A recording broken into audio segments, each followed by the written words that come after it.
Hello, welcome back to my channel where I look at British history, including the legendary aspect. Today I'm going to be following the theme of my last video and looking for variations in the text best known as the Historia Regum Britanniae. And today's subject will be a battle that featured King Arthur. And the source for this again, as I say, is the Historia Regum Britanniae, and this is the source that tells the epic saga of the Britons, from their founding by the eponymous Brutus, their first king, through almost 2,000 years worth of history, up until Cadwaladr Fendigaid, the last Briton to wear the crown in the 7th century.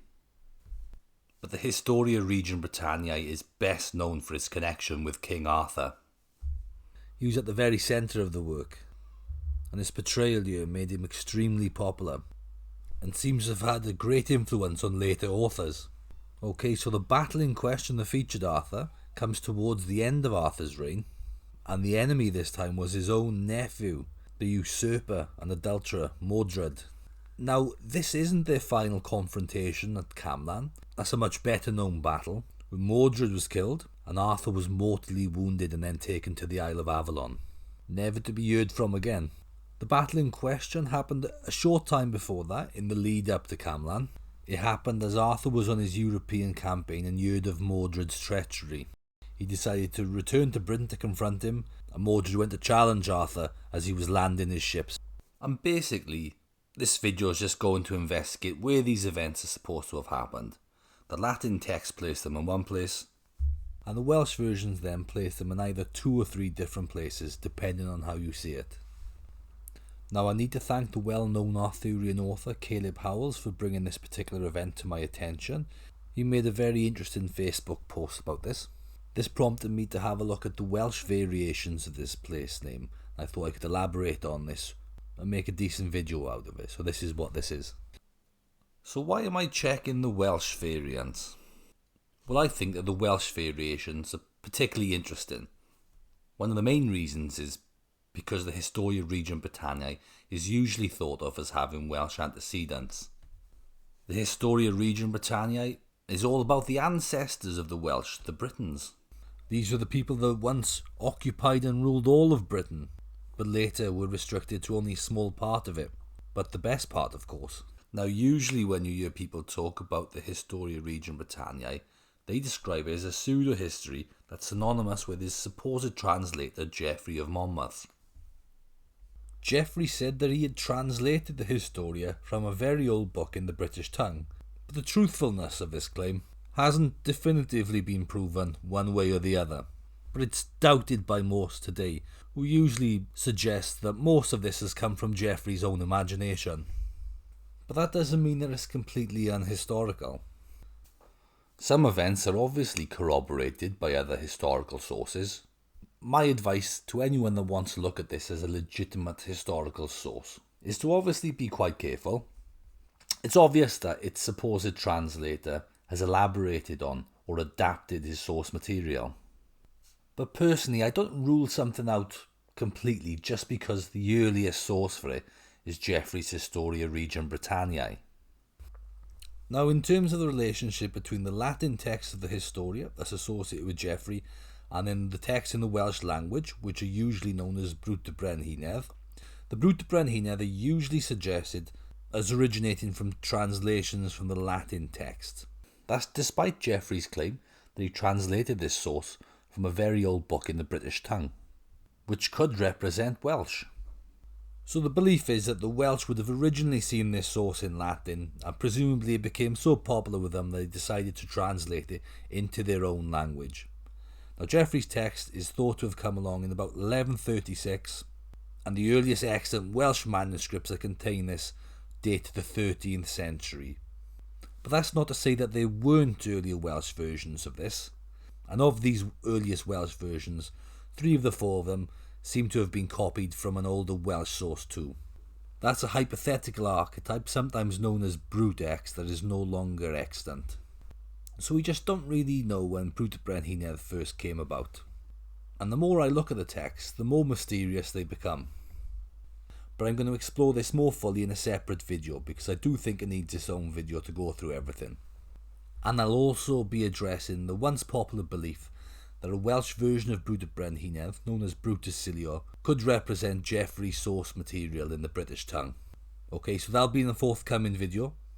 And for the purposes of this video, let's just refer to the consensus scholarly view for now. Now, the well-known scholar Patrick Sims Williams has done a great deal of work on Brut y Brenhinedd. He's studied them a lot, he's written several publications on them, including editing the last scholarly edition of Brut y Brenhinedd that I'm aware of, called the Liber Coroniconis Britannorum. That was published in 2017. And in that edition, Patrick Sims Williams made a lot of suggestions regarding the origin and relationship of the various texts of Brut y Brenhinedd, and he produced this very interesting stemma, which I've simplified now. So the diagram shows several subcategories of Brut y Brenhinedd. They're usually thought of as having 7 subcategories, and that's really based on the way that the texts vary. I haven't put all of them in the diagram, but I have included all the earliest ones, and it's the earliest versions that I'm going to be focusing on as well. Okay, so let's go through it. At the top you have the Historia Regum Britanniae, the HRB. That's the Latin text that's synonymous with Geoffrey of Monmouth. So the suggestion is that all the Welsh texts, in one way or another, derive from a translation of this Latin text. A level below that then, let's start on the right hand side, that's the Peniarth version, which is extant in Peniarth 44.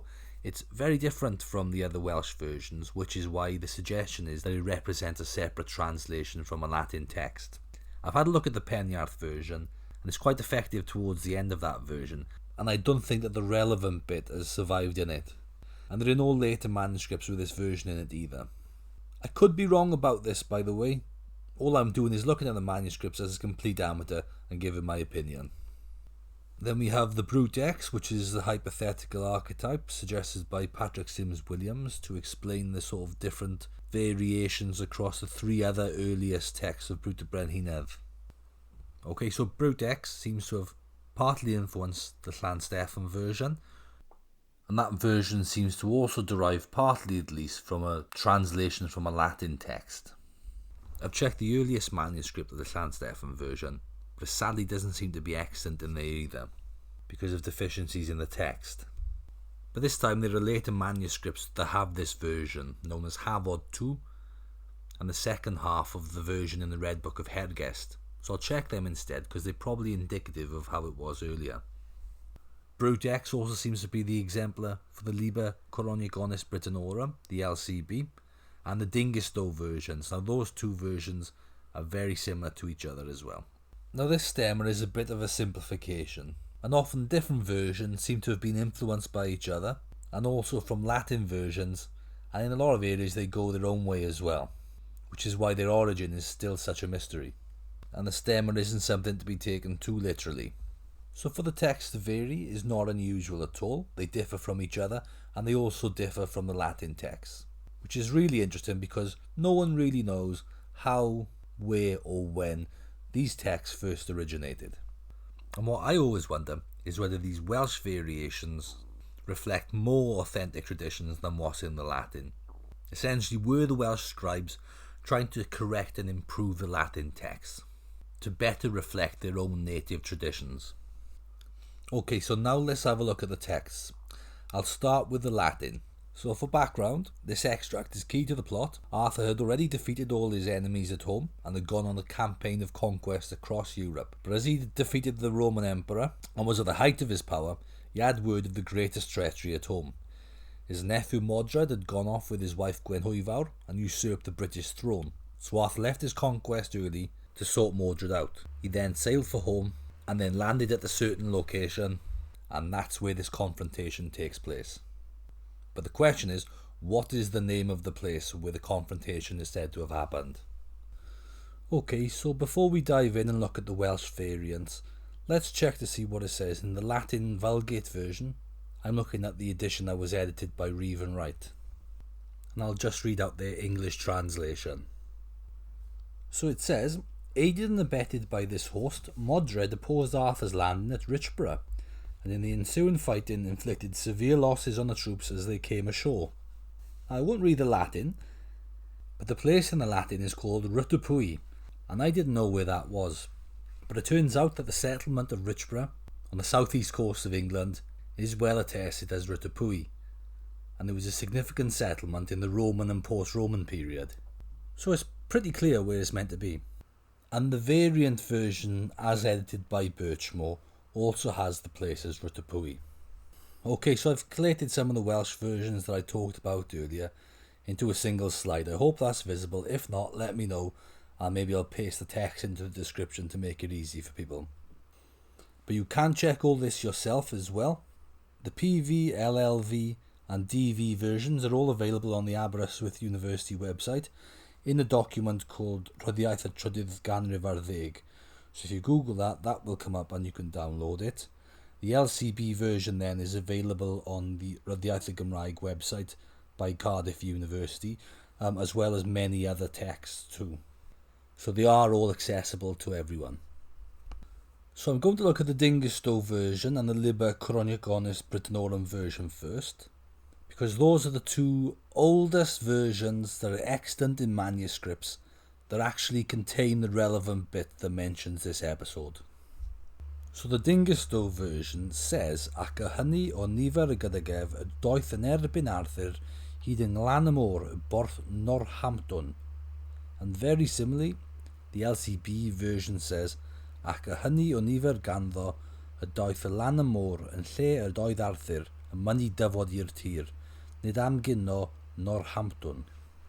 I'm only aware of one place with a name like this, and that is the modern town of Northampton. I'm not aware of Richborough ever being attested with this name, nor anywhere else either, so my belief is that this is a corruption. I'm not sure how it's set in, possibly due to a lack of understanding of the geography on behalf of the scribe, but Northampton is pretty landlocked, it's nowhere near the sea, so it couldn't really be this location. So my translation of the Dingistow versions and the LCB respectively are, and with that host he opposed Arthur at the seashore at the port of Northampton, and the other one then is, and with that host he went to the seashore to the place where Arthur desired to land, namely Northampton. Now the best explanation that I can see that explains this Northampton corruption becomes evident when you look at another version of Brut Brenhinedd called the Cotton Cleopatra version. It's a later version but does seem to be related to the DV and LCB. A scholarly edition was edited by J.J. Parry and is available for free online, and it actually has a translation too. So I'll just read the corresponding bit out of that. So J.J. Parry has translated this as, and with that host he came to Southampton to try to keep Arthur from land. Now, that's a much more plausible location. Southampton is a coastal town with a long-established maritime heritage. But the Welsh text doesn't literally say Southampton, it says this, a dyfod a hynny o nifer ganddo hyd ym Mhorth Hamont I geisio Llydias Arthur i'r tir. So a more literal translation of that would be the port of Hamont. But it does mean the Southampton area. Parry is correct in that. There's actually an onomastic legend as part of the Historia that explains the name. It was the place where a Roman general tried to flee from Britain, and his name was Laelius Hamon, and the place then took his name on. So my belief is originally the Welsh version that the LCB and DV have derived from would have said Mhorth Hamon, similarly to the Cotton Cleopatra version, and it's quite easily then been corrupted to Northampton. So that's what I think is the source of the corruption. Okay, so what about the other versions then? Well, as I said, the Peniarth version doesn't include this bit because it is defective, as is the earliest manuscript that contains the Llansteffan version. But there are two later related manuscripts that I'll have a look at, starting with Hafod 2. So in the corresponding bit, Hafod 2 says this, ac oedd yna ar nifer hynny ganddo ef a daeth hyd yn Aberthemis, lle oedd oedden I llongau yn disgynnu. That's really interesting, so it's a different place clearly from the other versions, and I've translated it in the following way. And from there, he took his host and went to the mouth of the Thames, to the place where his ships were landing. The Red Book of Herigest version then similarly says, ac a hynny o nifer ganddo y daeth medrawd hyd yn Aberthemis, lle oedd oeddent llongau Arthur yn disgynnu. So that's worded very similarly to Hafod 2, and I've translated it as, and with that host Mordred went to the mouth of the Thames, to the place where Arthur's ships were landing. I'm sure that most people don't need me to tell them that the Thames is one of the major rivers of Britain. It flows through the capital city London and then into the sea at the southeast coast. It's not quite at Richborough, but I think that the text sort of alludes to that sort of area. Close enough maybe for a medieval Welsh person to call Aberthemis, that neck of the woods. Okay, so that's all the locations that I found in manuscripts so far. There are actually 60 manuscripts that contain Brut of Brenhinedd, and I haven't checked them all though. And I'm going to keep looking at these texts really to look for different variants because I find it quite interesting. But the answer to the question that I sort of had at the start of the video, where do the Welsh texts of Brut of Brenhinedd place this event? And the answer is some of them place it at the mouth of the Thames, others place it at Northampton, which seems to be a corruption of the Port of Hammond, aka Southampton. Now I was tempted to leave the video there, but there's another interesting idea in Caleb's initial Facebook post that first prompted me to have a look at this anyway. And that was that this particular battle could also represent the Battle of Llongborth. Viewers of this channel might recall this name. I discussed it briefly when I went to visit the Church of St. Just in Cornwall. And the oldest source that I'm aware of that mentions this is a poem in the Black Book of Carmarthen called Geraint Fil Erbyn. There's a couple of later versions in other manuscripts too. The real hero of that poem is someone called Geraint. A lot of the details of what is actually going on in that poem are really obscure, but it mentions the sort of carnage of war a lot, and it's best known really for a fleeting reference to Arthur as a participant at the battle, and he's actually called an emperor. And if you were to accept the suggested dating for the original poem, this would be the earliest source that describes Arthur as an emperor. Now the location of that battle seems to be somewhere called Llongborth, but it could also be a description of that place. It just literally means ship port. So what is there really to link this battle, earliest mentioned in the Black Book of Carmarthen, with Arthur's first battle with Mordred in the Brut of Brenhinedd? Well, obviously Arthur was present at both, and there is this feature of it being in a ship port. But there's also possibly now a toponymic connection, because if you look at the Welsh map of the Southampton area, we see a Llongborth, and that represents Portsmouth in English. Don't get too excited though, I don't really know what the basis of this Welsh name is. A lot of places in England have really old Welsh names. I'm not really sure if this is one of them at this point. If someone knows, please let me know. But it's really tantalising to think that the mention of Southampton or the Port of Hammond in some versions of Brut of Brenhinedd could be alluding to the same location at least that's mentioned in that poem in the Black Book of Carmarthen. Maybe we could take this idea even further and try and corroborate it with other sources. There's an interesting idea in John Morris's well-known book The Age of Arthur relating to this. Morris has included a translation of the poem in which he interpreted the text as saying that in Llongborth Geraint was slain. He then identifies this event with another event in the Saxon Chronicle that occurred at Portsmouth Harbour. He translates this as, Port and his two sons, Baider and Maegla, came to Britain at the place called Portsmouth and slew a young Welshman, a very noble man. So presumably by Morris's reckoning, this fine Welshman was Geraint. The major problem with Morris's interpretation on this is that the poem dedicated to Geraint doesn't really suggest that he was killed at this conflict. The poem seems to have been corrupted through transmission, but the most likely interpretation of it is that Geraint was actually doing the killing. Anyway, some tantalising possibilities there. If you've got any thoughts on anything here, leave me a comment.